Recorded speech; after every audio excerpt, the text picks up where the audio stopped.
Pasangan organel sel dan fungsinya yang benar adalah A. Inti, pusat pengendali genetik. Itu pasti betul ya, ini jawabannya yang A.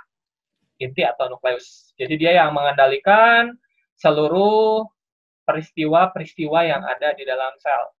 Baik itu adalah peristiwa metabolisme, pembentukan organel, kemudian proses kapan dia membelah. Ya, jadi di dalam inti terdapat material genetik yang bisa mengatur kapan sel itu membelah, kapan sel itu tidak membelah. Ya. Kemudian yang kedua adalah vakuola, absorpsi air. Nah, harusnya kalau untuk vakuola, dia berperan dalam proses penyimpanan cadangan makanan dan mengatur osmoregulasi. Ya.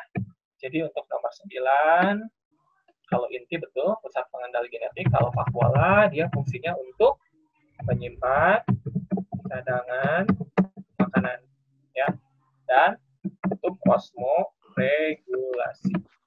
Ya. Kalau sentrosom, dia untuk proses pembelahan sel. Pembelahan sel. Jadi sentrosom akan membelah menjadi 2 sentriol. Si sentriol inilah yang akan mengarahkan kromosom menuju kutub-kutub yang berlawanan. Klorofil mengubah energi cahaya. Nah, klorofil itu bukan organel. Organel yang berperan mengubah energi cahaya itu adalah kloroplas. Jadi klorofil itu jangan dipilih karena klorofil bukan organel ya. Jadi kalau kloroplas mengubah energi cahaya jadi melalui peristiwa fotosintesis. Ya. Untuk mitokondria ini harusnya pemecahan karbohidrat atau yang lebih tepatnya adalah oksidasi sel, pembentukan ATP atau energi. Itu adalah fungsi-fungsi organel yang tepat berdasarkan opsi yang ada pada soal. Kita lanjutkan ke soal berikutnya, nomor 10. Nomor 10 adalah soal mengenai organel juga ya. Nomor 10, retikulum endoplasma halus berfungsi untuk sintesis lemak pastinya, B ya. Untuk sintesis protein terjadi di bagian ribosom. Ya. Jadi sintesis protein atau kita sebut sebagai ekspresi gen, sintesis protein kita sebut juga sebagai ekspresi dari gen, ya, terjadi pada bagian ribosom.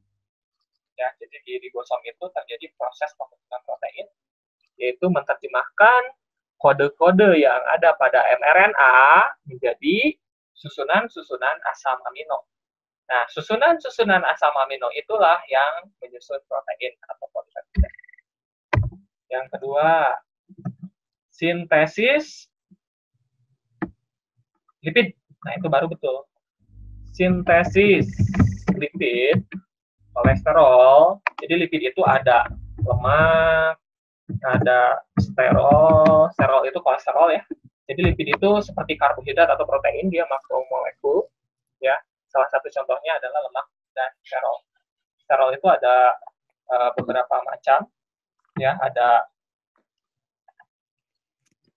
untuk pembahasannya nanti diberi ya, nanti di share. Untuk sintesis lipid atau lemak, ya, sterol itu terjadi pada bagian retikulum endoplasma halus. Ya. Yang berikutnya, sintesis karbohidrat. Karbohidrat itu kan disusun paling sederhana oleh monosakarida ya. Monosakarida yang terkenal adalah glukosa. Nah, kalau untuk pembentukan glukosa itu terjadi pada bagian kloroplas. Ya, itu untuk sintesis karbohidrat.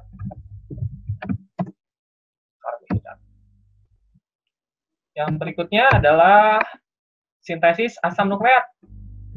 Asam nukleat itu apa? Asam nukleat itu contohnya adalah DNA atau RNA. Nah, DNA atau RNA dibentuk di bagian nukleus.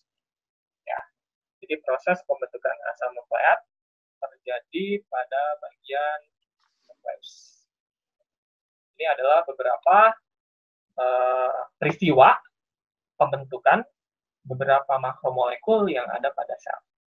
Nah, untuk asam amino itu kan kita bagi menjadi dua ya. Ada yang esensial atau non-esensial. Kalau asam amino esensial, dia tidak bisa dibentuk oleh tubuh manusia ya. Asam amino yang tidak dapat disintesis oleh tubuh manusia.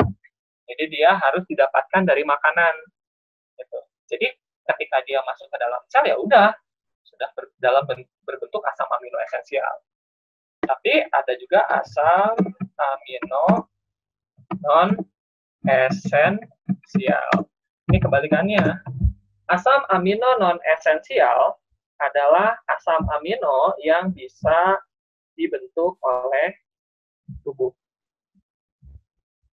Ya. Jadi asam amino esensial ini, non esensial itu adalah asam amino yang bisa disintesis oleh bagian tubuh. Ya, itu untuk asam amino non esensial. Oke, kita kembali lagi ke soal. Berarti jawabannya adalah yang B. Ya, sintesis.